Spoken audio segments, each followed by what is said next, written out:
আছি হিমছড়ি পাহাড়ের মাঝামাঝি একটা জায়গায়। এটা উচ্চতা প্রায় 300 ফুট। আমরা এখন এই সিঁড়িগুলো বেয়ে উঠে যাব উপরের দিকে। ঝর্ণা একটু আগে দেখেছি, ঝর্ণাতে কিছু সময় ভিজেছি, খুব আনন্দ পেয়েছি। এবার যাবো পাহাড়ে, দেখি পাহাড়টা কেমন লাগে। নিশ্চয়ই ভালো লাগবে, আমার সাথে আপনারাও দেখুন। চলো।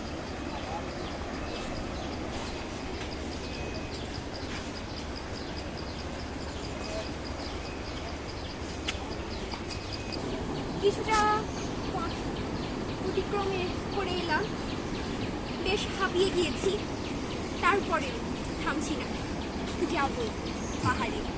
আসুন, এখান থেকে সাগরটাও দেখা যায়। আর একটু উঁচুতে গেলে আপনাদের আর একটু ভালো করে দেখাতে পারবো, আমি নিজেও দেখব। চলুন যাওয়া যাক। পাহাড়ে উঠতে আর বেশি দেরি নেই, আমার মনে হয় আর 3 মিনিট থেকে 5 মিনিট হয়তো লাগবে। এখান থেকে দেখুন পাহাড়টা কত নিচে, আমরা কতটা নিচে থেকে এখানে এসেছি। আমরা আরো উপরে যেতে চাই। এখান থেকে পুরো পাহাড়টাকে স্বপ্নের মতো মনে হচ্ছে, অদ্ভুত সুন্দর। সৃষ্টিকর্তা যে এত সুন্দর সৃষ্টি সেটা নিশ্চয়ই বুঝতেই পারছেন, এখানে না আসলে আমার জানা হতো না। চলুন তাহলে যাওয়া যাক।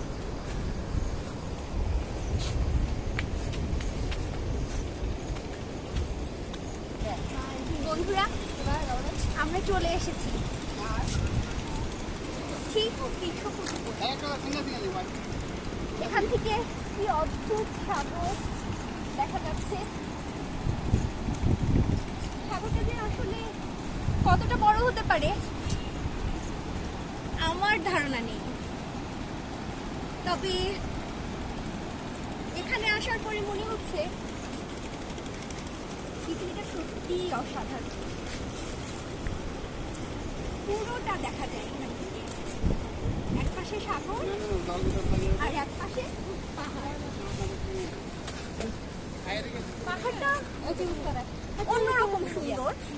আরো পাহাড় আছে রে। এটা আসলে আমি আমার চোখকে বিশ্বাস করতে পারছি না, করাতে পারছি না আমার চোখটাকে। অনেক ভালো লাগছে। আমার সাথে নিশ্চয়ই আপনারা দেখেও আনন্দ পাচ্ছেন। চলুন তাহলে আর একটু ঘুরে দেখি। আসুন।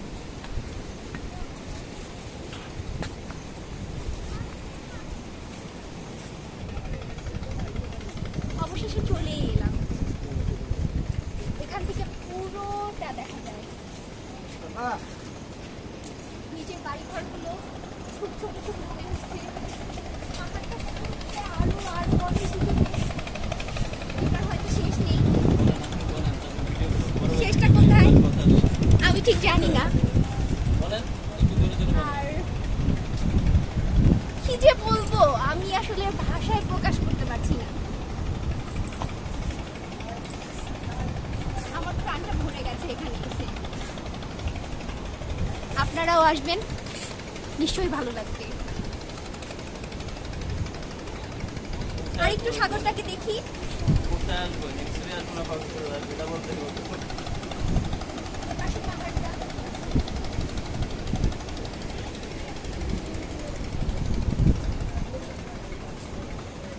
আপনারা এখানে আসলে কিছু খাবার দাবার আছে, আমরা আছে, বাদামি আছে, এগুলো খেতে পারবেন।